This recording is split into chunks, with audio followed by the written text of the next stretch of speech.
तब वो इस मृत्यु लोक में फिर से जन्म लेते हैं। इस मृत्यु लोक को कर्म लोक भी कहा जाता है, क्योंकि इसी लोक में प्राणी को वो कर्म करने का अधिकार है जिससे उसकी प्रारब्ध बनती है। हे केशव, हमारी धरती को मृत्युलोक क्यों कहा जाता है? क्योंकि हे अर्जुन, केवल इसी धरती पर ही प्राणी जन्म और मृत्यु की पीड़ा सहते हैं। अर्थात दूसरे लोकों में प्राणी का जन्म अथवा मृत्यु नहीं होती? नहीं अर्जुन, उन लोकों में प्राणी का न जन्म होता है और न मृत्यु, क्योंकि मैंने तुम्हें पहले ही बताया था कि मृत्यु केवल इस शरीर की होती है, आत्मा की नहीं। आत्मा तो न जन्म लेती है और न मरती है। तुमने तो यह भी कहा था कि आत्मा को सुख दुख भी नहीं होते, परंतु अभी कह रहे हो कि मृत्यु के पश्चात आत्मा को सुख भोगने के लिए स्वर्ग आदि में अथवा दुख भोगने के लिए नरक आदि में जाना पड़ता है।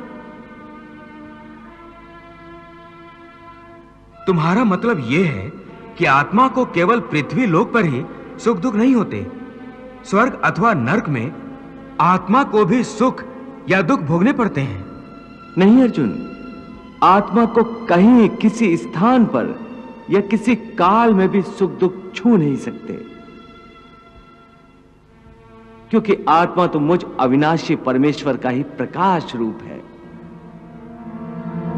हे अर्जुन, मैं माया के अधीन नहीं, बल्कि माया मेरे अधीन है, और सुख दुख तो माया की रचना है।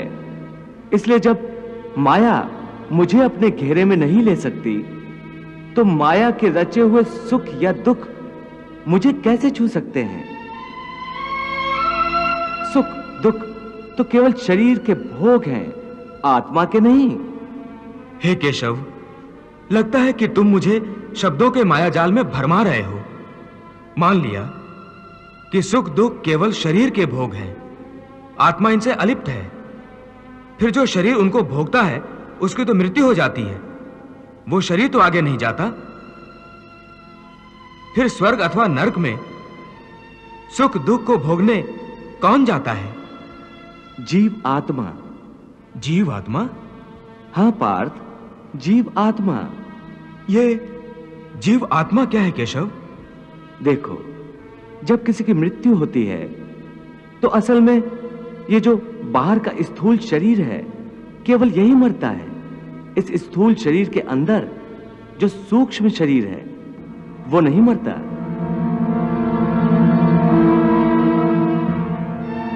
वो सूक्ष्म शरीर आत्मा के प्रकाश को अपने साथ लिए मृत्यु लोक से निकलकर दूसरे लोकों को चला जाता है।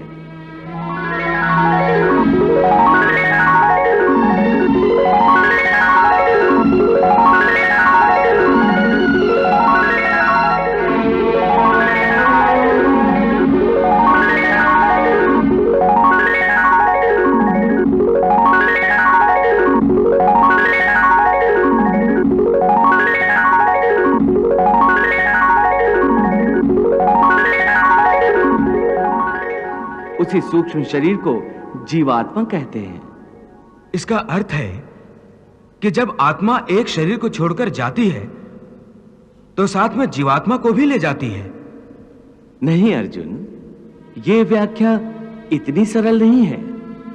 देखो, जैसे समुद्र के अंदर जल की एक बूंद समुद्र से अलग नहीं है, उसी महासागर का एक हिस्सा है। वो बूंद अपने आप सागर से बाहर नहीं जाती।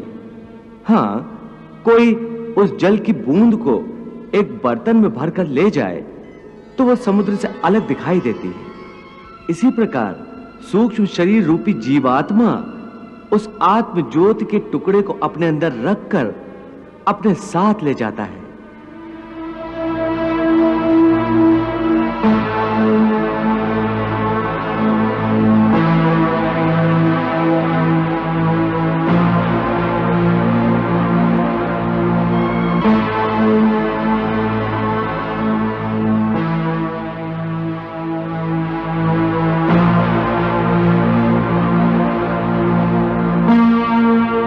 यही जीवात्मा की यात्रा है, जो एक शरीर से दूसरे शरीर में, एक योनि से दूसरी योनि में विचरती रहती है।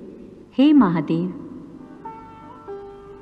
भगवान श्री कृष्ण परमात्मा, आत्मा और जीवात्मा की व्याख्या करते करते मनुष्य के स्थूल और सूक्ष्म शरीर की बात कर रहे हैं।